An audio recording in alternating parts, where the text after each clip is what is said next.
berulang jalannya keloyoran. Kuni leta-lete mimpin baris ngarep dewe. Barisane menggo sekuni kok malah depro. Rantau kudel meminum arak bekonang, mengantar gadis pulang berdandan bidan. Rokok nyapu, tiap bajunya putih, serba putih lebih daripada peri. Tiba di pinggir kali, rantau kudel diajak belok ke kiri. Demit elek au tenang, ngumpet rantau kudel geram. Ia marah, terendam arah bekonang. Hampir saja aku bercinta dengan setan. Cinta manusia seperti Moderator langsung saja. Mas Alvin, silakan ke depan. Beri tepuk tangan Untuk untuk Mas Alvin. Untuk Mas Alvin. Nah, moderator. Oke, terima kasih Mas Riki dan Mas Cihom ya. Assalamualaikum warahmatullahi wabarakatuh. Selamat siang para kaula alit. Selamat datang di Taman Baca Manani, sebuah taman baca liar ya teman-teman. Oke, kita di sesi terakhir di perjamuan Sindunata akan mengadakan sarasehan dengan tema perlawanan wong cilik dan bayang-bayang Ratu Adil. Oke, sebelum masuki promo Sindu di panggung ya, akan saya bacakan secuil tulisan singkat dari saya tentang Romo Sindunata ya. Aku nulis GP Sindunata.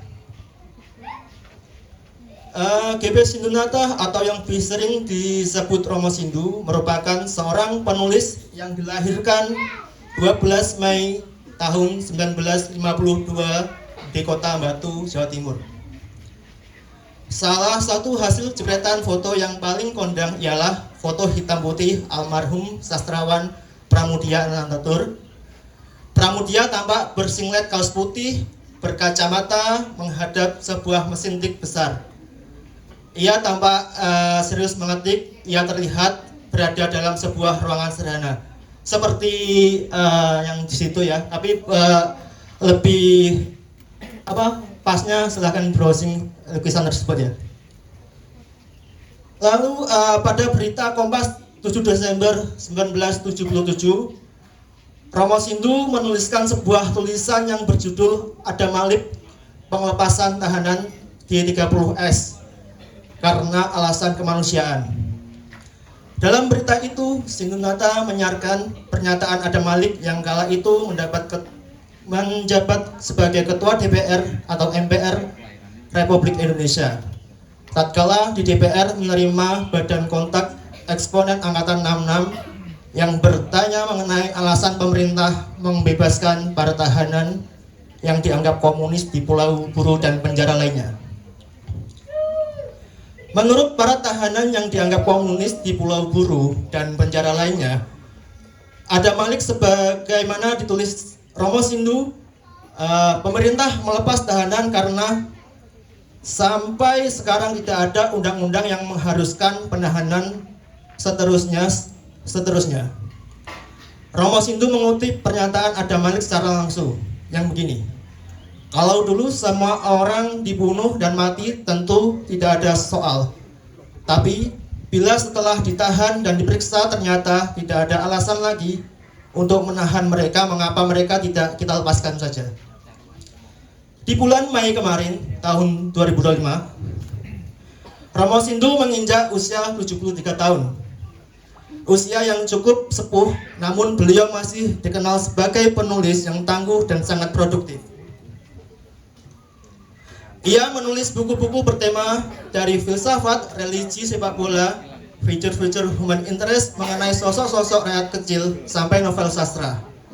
Ini seolah hendak menegaskan bahwa basis dari dunia kepenulisan beliau yang demikian kaya ini adalah tulisan yang berbasis jurnalisme. Anak Baca Menggiring Angin yang terbitkan Gramedia tahun 1983. Air Kata-Kata, Mata Air Bulan Putri Cina, Bayang-Bayang Ratu Adil dan sebagainya adalah sebagian kecil dari karya tulisan Romo Sindu. Citra Romo Sindu adalah seorang penulis yang tak dipisahkan dengan kearifan yang bertolak dari pandangan-pandangan Jawa. Namun, semua tahu dasar filsafat kritis kontinental Romo Sindu sangat kuat. Bukunya yang berjudul Dilema Usaha Manusia Rasional, Kritik Masyarakat Modern oleh Max Horkheimer dalam rangka Sekolah Frankfurt terbitan Gramedia tahun 1983 boleh disebut adalah sebuah buku utuh di Indonesia yang memberikan informasi pertama mengenai pemikiran Frankfurt School. Buku ini di tahun 80-an seolah menjadi buku wajib bagi kalangan peminat ilmu sosial, apalagi bagi para mahasiswa filsafat. Membawa buku ini seolah membanggakan. Akibat buku ini terbukalah cakrawala mahasiswa dan peminat ilmu sosial akan para intelektual Jerman yang bergabung dalam mazhab teori Frankfurt School. Setelah buku Sindunata terbit, mulailah kemudian muncul buku-buku selanjutnya dari tulisan lain seperti Francisco Budi Hardiman. Selanjutnya, Romo Sindu mampu mengolah teori-teori barat dalam filsafat dan teologi sebagai refleksi pembanding untuk kasus-kasus dan sejarah pemikiran di tanah air sendiri. Disertasinya di Munchen, Jerman tentang teologi pengharapan mesianis di masyarakat Jawa, yang mana tahun 2024 diterbitkan ke dalam bahasa Indonesia yang berjudul Ratu Adil, Ramalan Jayabaya, dan Sejarah Perlawanan Wong Cilik. Cara Romo Sindu menulis juga clear. Ia sangat mempertimbangkan kalimat dan alur penceritaan yang mengalir. Ia juga memiliki kekuatan empati tinggi. Banyak tulisan Romo Sindu yang bisa menyentuh pembaca dan membuat pembaca bisa membayangkan situasi kemanusiaan yang dialami subjek yang ditulis Romo Sindu. Tulisan filsafat Romo Sindu juga lain. Ia tidak seperti banyak pendidik filsafat lain yang dalam menulis apapun kering. Sering hanya mentah-mentah menerjemahkan buku-buku filsuf dan tidak mempertimbangkan deskripsi suasana. Karenanya, basisnya sebagai jurnalis, Romo Sindu tidak membawa filsafat di awang-awang. Filsafat selalu ditempatkan dalam konteks yang tepat. Semisal pada buku Kambing Hitam, teori René Girard terbitan Gramedia 2006 adalah contoh menarik. Romo Sindu membedah pemikiran René Girard. Girard adalah intelektual Prancis yang tersohor melalui bukunya yang berjudul Sacred and Violence. Girard dari kacamata antropologi melihat bahwa pada pembentukan masyarakat selalu terdapat kekerasan yang membutuhkan suatu kambing hitam. Menurut Girard, hal ini tertanam sangat arkaik dalam awal lahirnya komunitas-komunitas manusia. Teori René Girard ini oleh Romo Sindu kemudian digunakan untuk memahami bagaimana dalam sejarah sosial yang seperti pada masyarakat Tionghoa yang sering diposisikan sebagai kambing hitam. Bagi Romo Sindu, terlihat menulis adalah sebuah panggilan spiritual. Menulis adalah permihakan. Semua yang ditulis Romo Sindu adalah bukan jenis tulisan pesanan, tapi jenis yang awalnya digerakkan karena hati dan nalar kritis tersentuh. Kaki-kaki pemikiran Romo Sindu teguh ditopang dua hal, yakni pemikiran filsuf kritis dan kasanah wong-wong cilik Jawa. Oke, kita sambut Romo Sindu ke panggung. Monggo Romo Sindu, tepuk tangannya.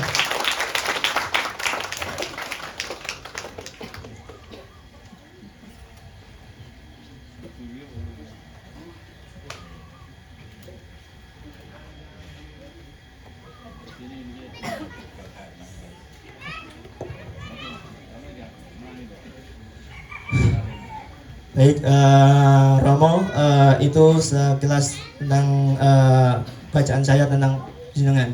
Oke, Romo, sehat hari ini? Ya pakai serubung. Oke, sebelum menginjak ke tema-tema ini, saya ingin bertanya pada Romo ya, perihal gimana sih respon dari fragmen wayang yang dilakonkan oleh Mas Majid tentang tuku pengarep-arep tadi.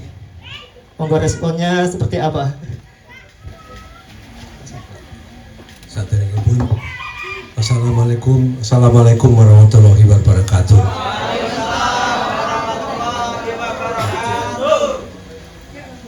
Bapak-bapak, ibu-ibu, dan teman-teman sekalian, terima kasih atas undangan teman-teman Mahanani dalam acara ini. Sungguh merasa sebagai suatu kehormatan bahwa teman-teman telah menelaah beberapa karya saya, dan pada saat ini kita diperkenankan untuk berjumpa dan saling bertatap muka untuk makin mengenalkan karya-karya atau bertanya-tanya tentang apa yang saya buat.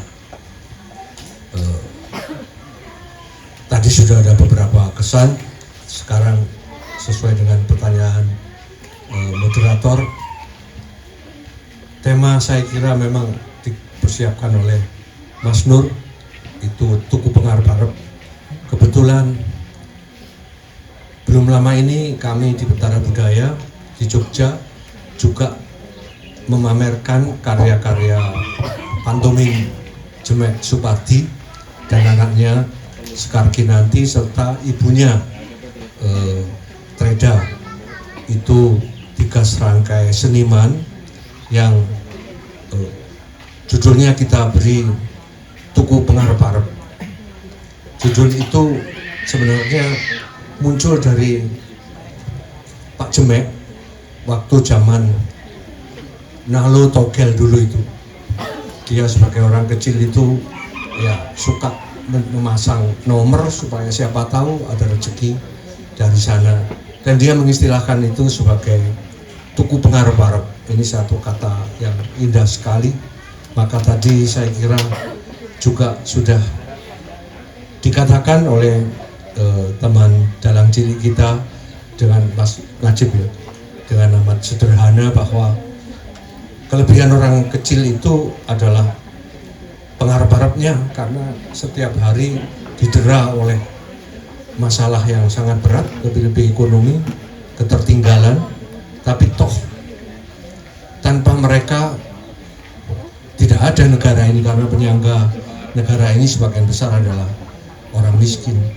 Dan Anda semua harus ingat, masih yang terdaftar itu di antara kita masih 25 juta orang yang betul-betul berada di bawah garis kemiskinan, sementara lainnya belum tentu mereka adalah kalangan menengah yang mapan atau kalangan menengah bawah yang cukup, tapi orang yang sehari-hari juga bergulat dengan kecupetannya, kekurangannya, tetapi sampai kini semua itu kuat, tabah, dari bakul-bakul di pasar, petani, siapa saja tukang penarik ojol, ojek dan sebagainya. Mereka ini kalau tidak mempunyai pengarep-arep sudah habis sebenarnya negara ini, karena penyangganya adalah mereka-mereka ini. Itu kelihatan sekali kalau setiap kali pemilu mayoritas pemilihnya kan mereka, walaupun mereka sering diperalat saja untuk suatu tujuan kepentingan politik gitu. Tapi di situ pun kekeliruan mereka adalah tuku pengarep-arep, nitipke pengarep-arep kepada para pejabat yang akhirnya tidak lama kemudian lupa akan mereka. Maka mereka pun tetap berharap. Jadi tuku pengarep-arep ini sesuatu yang dalam, dan atas dasar itu sebenarnya saya mengerjakan disertasi saya perlawanan orang kecil, pemberontakan Ratu Adil selama abad 19 dan 20 itu. Kalau tidak ada pengarep-arep, tidak ada perlawanan orang kecil itu, dan mereka inilah yang mewarnai sejarah kita. Jadi dari perihal kecil yang dipentaskan oleh Najib tadi, anak kita tercinta ini sebenarnya ada terkandung sesuatu. Wong cilik ini duwene men pengarep-arep, bukan hanya pengarep-arep itu sebenarnya harus melekat pada diri kita sebagai manusia, tapi bagi wong kecil pun terpaksa tuku karena nggak lagi dimiliki dia gitu. Ini harapan ini pada pembangunan, pada politikus, pada DPR yang semua dititipi pengarep-arep, tapi tidak bisa, terpaksa mereka sendiri harus beli pengarep-arep. Bayangkan betapa menderitanya mung pengarep-arep wae tuku. Oke, perihal harapannya Romo tadi ya, harapan orang-orang cilik akan hal yang terbaik untuk dirinya ya tadi. Oke, Romo, dari kemarin kita menggelar sebuah acara tentang tajuk tentang Sindungataya, menguas karya-karyanya Romo Sindu, 4 karyanya. Yang pertama Putri Cina, yang kedua Anak-anak Semar, yang ketiga Menyusul Celeng, dan yang keempat adalah buku Bayang-Bayang Ratu Adil. Nah, ada beberapa hal yang pertanyaan ya Romo, yang perlu langsung dijelaskan oleh jenengan. Nah, menurut yang pertama, menurut jenengan novel Putri Cina ini gimana sih gitu, dalam hal ceritanya ataupun dalam hal gerakannya itu? Ya, novel Putri Cina ini lahir sehubungan dengan pecahnya reformasi 98. Ini latar belakangnya. Dan pada waktu itu kita tahu betapa mahal sebenarnya biaya reformasi, karena begitu banyak korban, begitu banyak kekerasan, lebih-lebih terhadap etnis Cina, etnis Tionghoa yang dalam arti ini sering menjadi sasaran. Nah, saya mencoba untuk menelusuri sejarah, mengapa di dalam masyarakat kita ini selalu terjadi sesuatu yang mencari kambing hitam ketika kita sendiri sedang berkonflik. Ternyata memang ini ada teori-teorinya yang sangat dalam, yang ada di dalam buku Rene Girard tadi sudah Anda katakan. Itu dia menyelidiki bahwa masyarakat ini terjadinya memang karena pergulatan-pergulatan kekerasan, dan karena itu membutuhkan suatu jalan keluar untuk mendamaikan ini, dan itu adalah kambing hitam. Dan itu dalam masyarakat primitif sampai modern selalu ada bentuk-bentuk ini, apalagi bila terjadi pecahnya kekerasan. Nah, Putri Cina ini juga sebuah kisah di sekitar itu, dan pergulatan pencarian identitas yang memang tidak mudah, karena posisi-posisi kaum minoritas di tengah pergulatan kaum di tengah represi kaum mayoritas dalam banyak hal begitu. Nah, sebenarnya Putri Cina itu juga kritik terhadap kesempitan berpikir yang rasialis, yang sara, karena sebenarnya bahkan Putri Cina ini pun sejak zaman Raden Patah, dia di dalam babat itu malah ibunya Raden Patah gitu, istri dari Brawijaya, bukan permaisuri, tetapi dialah yang menderitakan kenderitaan kerajaan Demak, dan itu lahir dari seorang Putri Cina begitu dalam babat. Tetapi ini pun sering diingkari, padahal sejarah mengatakan demikian. Jadi ini juga suatu cara untuk mengingat kembali sejarah.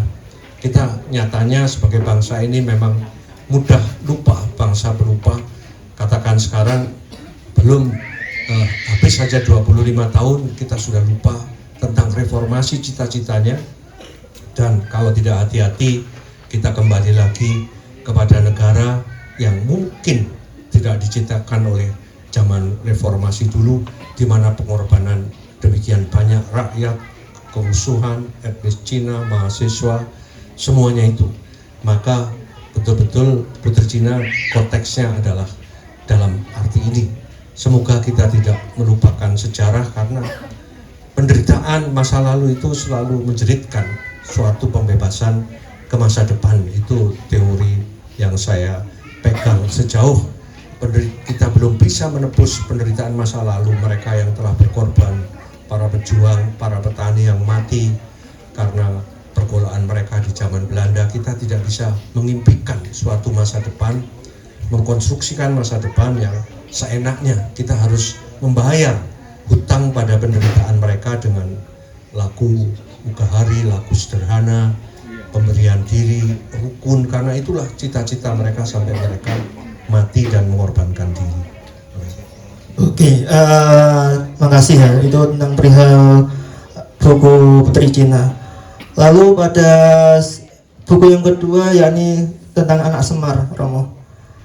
Ada kutipan dari teman-teman bahwa Semar diibaratkan sebagai sosok dan sebagai konsep. Nah, pandangan Romo, menurut Romo ya, Semar sebagai konsep itu gimana ya? Iya, Semar ini adalah roh kebudayaan ya. Jadi di dalam diri Semar, orang Jawa ini menemukan perasaan budayanya, dan roh ini mencoba di dalam setiap zaman menjelma menjadi suatu kenyataan. Maka saya beri judul, sebenarnya Semar ini adalah simbol dari roh kebudayaan yang mencari cita-cita ke depan, pembebasan, kesejahteraan, kedamaian, dan kemakmuran tentu saja ya. Dan dia selalu mencari raganya, karena kalau roh sendiri selalu hanya mengawang-awang, dia tinggal hanya sebagai roh, sebagai konsep atau apalah istilahnya. Tapi begitu dia meraga, dia bisa menjalankan realitasnya sesuai dengan apa yang dia cita-citakan sebagai roh tadi. Maka merogoh itu bukan merogoh sukmo, tetapi meraga. Jadi Semar yang meraga.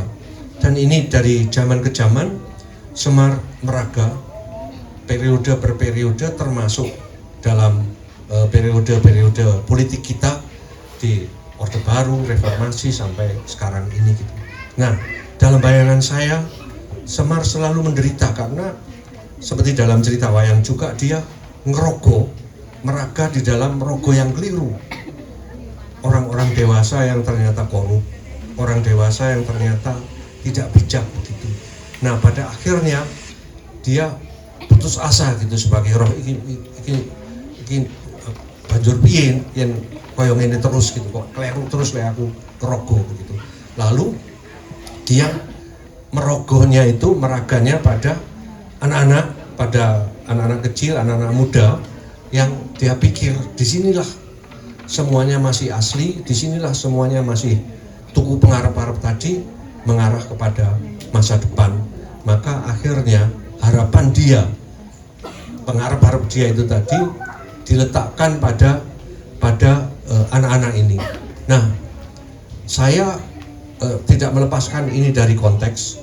Pada waktu misalnya Semar dioyak-oyak ya, patungnya di mana-mana dirobohkan karena fundamentalisme, radikalisme yang mau membunuh semua mitos-mitos yang dianggap syirik, tahyul. Itu juga suatu penderitaan yang dialami di dalam sejarah ini gitu. Nah, akhirnya Semar tidak berputus asa lah. Buat saya jelas sekali bahwa kita tidak usah membahas situasi politik. Anda semua tahu ketika sekarang sudah nggak karuan itu, ternyata malam hari ketika Mahkamah Konstitusi itu sudah mengeluarkan keputusan bahwa pemimpin pilkada itu boleh 7,5% untuk mencalonkan, itu tidak ditarik kembali karena di DPR sudah terjadi kompromi bahwa koalisi tidak mungkin segitu, seperti mau balik yang ke lama. Palu sudah hampir diketok, tapi Anda tahu seluruh anak muda hampir di seluruh kota-kota, bahkan kota kecil di Indonesia ini demo. Mereka yang dianggap generasi Z, generasi yang acuh terhadap politik, tahunya hanya media sosial, TikTok, tapi semua pendukung demo itu kemudian adalah anak-anak muda ini. Gitu. Nah, sampai para pengamat, juga para pengamat politik, aktivis senior itu terkejut. Siapa yang mengorganisir ini semuanya? Sampai anak-anak ini turun di mana-mana dan akhirnya membatalkan kompromi di DPR, sampai orang Gerindra mengatakan kita tidak jadi ketok palu, tetap boleh 7,5%. Maksudnya sehingga terbukalah kemungkinan tidak hanya pimpinan begitu saja, juga di kepala daerah. Kalau tidak, kita sudah terpolakan menjadi negara yang sangat oligarkis. Itulah jasa anak muda. Dari siapa kekuatan ini? Tidak ada yang mendidik, dianggap sialan oleh orang-orang tua, nggak ngerti politik, taunya hanya ngerti media sosial, kok berani-beraninya dan membuat sejarah. Nah, buat saya inilah roh kebebasan, roh harapan, roh masa depan yang tidak ingin bangsa ini rusak dan menjelma pada diri anak-anak ini, sehingga dalam semalam ketika palu di DPR mau diketok tidak jadi dan kita sekarang bisa berada di dalam iklim seperti ini. Nah, ini makin mengokohkan gambaran saya, ternyata Semar memang tidak keliru bahwa dia mencari anak-anak ini sebagai raganya, karena anak-anak inilah ternyata yang bisa memposisikan diri sebagai pemegang harapan ke masa depan. Jadi walaupun Semar katakan sebagai roh kebudayaan, roh pembebasan ini sudah frustrasi dengan mereka yang tua-tua, dia tetap optimis di dalam generasi muda yang dianggap tidak tahu apa-apa, ternyata mereka mau. Jadi pokoknya secara teori ilmu sosial, teori pergerakan politik pada waktu itu tidak ada yang bisa menerangkan bagaimana anak-anak segitu banyaknya membatalkan keputusan atau mengembalikan keputusan supaya tidak terjadi hal yang tidak diinginkan tadi. Nah, ini saya kira suatu kebulatan tekad yang luar biasa dan tidak bisa diterangkan secara teoritis, secara faktual, kecuali dengan teori yang lebih batin, bahwa Semar pun tidak ingin Semar sebagai lambang simbol kebebasan, kebudayaan, roh masa depan ini tidak mau kalah, lalu menjelma di dalam anak-anak muda yang mampu menyangga harapannya. Oke, terima kasih Romo.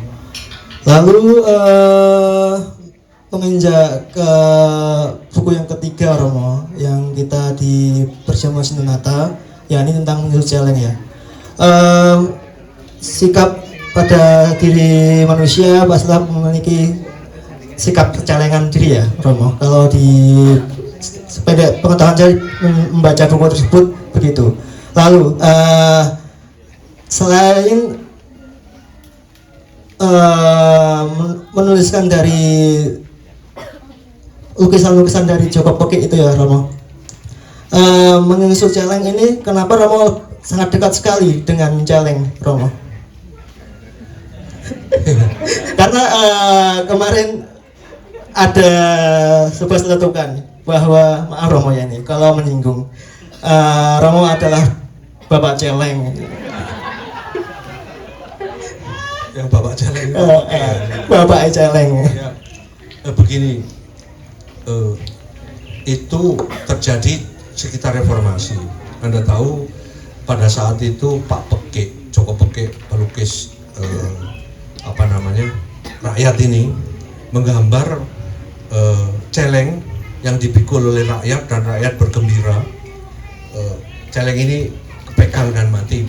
Maka dijuduli oleh Pak Joko Pekik, pelukis itu lukisannya besar sekali, 3 kali 2 meter itu, sebagai berburu celeng.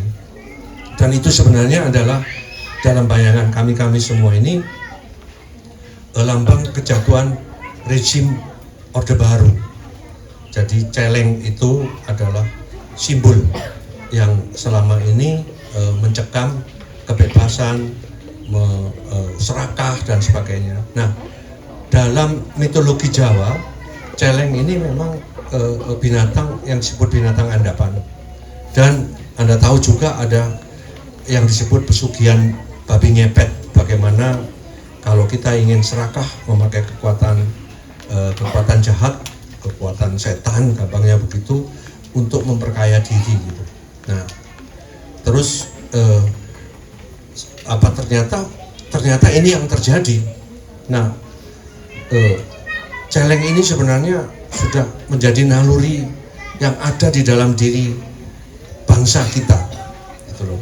Tapi tertekan, hanya orang-orang tertentu yang bisa melukiskannya. Nah, ketika reformasi yang seharusnya mengarah kepada kebebasan itu baru kelihatan gitu.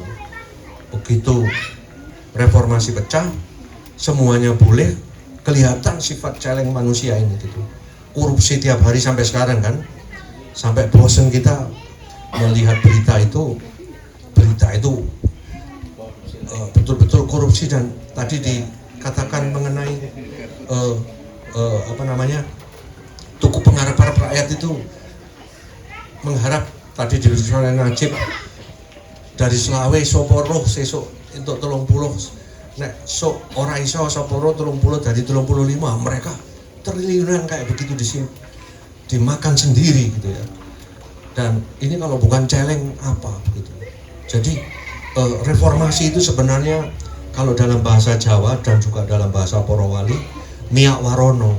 Miak warono itu rahasia keburukan yang dulu ditutup-tutupi itu sekarang dibuka, kelihatan semua gitu. Korupsi berjamaah ya, seperti maaf di DPRD pernah itu sampai saya juga membuat syair tuh, DPR kok koyo ruang kematian karena semua kesangkut ke geret itu korupsi semua, hampir 40 orang itu. Jadi nggak ada yang tidak begitu.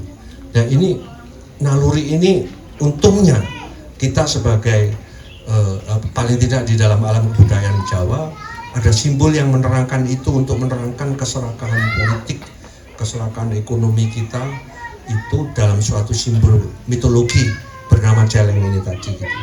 Nah, itu sungguh-sungguh ada celeng yang berkeliaran. Dan ternyata reformasi yang seharusnya, reformasi kan pecahnya kebebasan, ternyata seperti tirai yang kita buka tadi, apa yang dulu terpendam ucul kabeh. Dulu kan susah gitulah, uculnya ini bisa jahat sekali juga gitu, menjadi celeng-celeng yang ngawur gitu, politik diperdagangkan dan sebagainya itu tadi. Jadi celeng itu ya kita memang susah sekali gitu, kecuali bisa menangkap, dan kita harus hati-hati. Jangan-jangan makanya pada waktu pentas menyusu celeng itu Pak Mantep Darsono mementaskan wayang, dia menghadap ke kelirnya itu, terus dia menoleh wiyogonya itu ternyata sudah kita persiapkan pakai topeng celeng itu, terus keluarlah leng jileng beh, celeng siji celeng kabeh itu. Maka kita jangan jumawa, di dalam diri kita pun ada itu percelengan itu tadi. Maka kalau kita mengatakan celeng itu seharusnya kita juga memberantasnya gitu loh, supaya. Tapi repotnya celeng kalau sudah bertumpuk harta itu sudah dia lupa bahwa dirinya celeng, dia menjadi orang yang sok suci, menjadi orang yang menjual agama, menjual kebijaksanaan politik, tetapi sebenarnya menjual masa depan. Tapi sebenarnya ini semua adalah bungkus celengnya tadi. Dan celakanya kita percaya. Nah, kalau politik sekarang membalik seperti ini, kita tahu sendiri bahwa kita pun harus hati-hati di dalam segala apa yang dikatakan baik itu. Kalau tidak tulus akan ketahuan sebagai yang jahat. Dan ini tidak bisa diterangkan. Untunglah kita mempunyai simbolik-simbolik religi, simbolik-simbolik kultural yang selalu mengingatkan kita akan hal itu. Karena celeng itu sendiri adalah sebenarnya bukan hanya binatang, tapi simbol. Karena ada kancil, ya toh, ada monyet, ada kupu-kupu, itu buat orang Jawa semua simbol. Tapi juga ada celeng, ada macan. Makanya dalam wayang itu kan dunia hewan itu sering dipakai untuk mengilustrasikan dunia manusia ini. Jadi celeng kurang lebih itu di dalam diri kita ini ada naluri celeng itu, dan kalau ini kita biarkan, kita bisa melihat itu koruptor, pejabat yang sudah nggak eling rakyat apa itu. Ini yang harus kita waspadai. Maka sebagai generasi muda, semoga bisa melebur itu dan selalu bisa memandang dengan kritis situasi percelengan yang ada di masyarakat ini. Pulang jalannya keloyoran.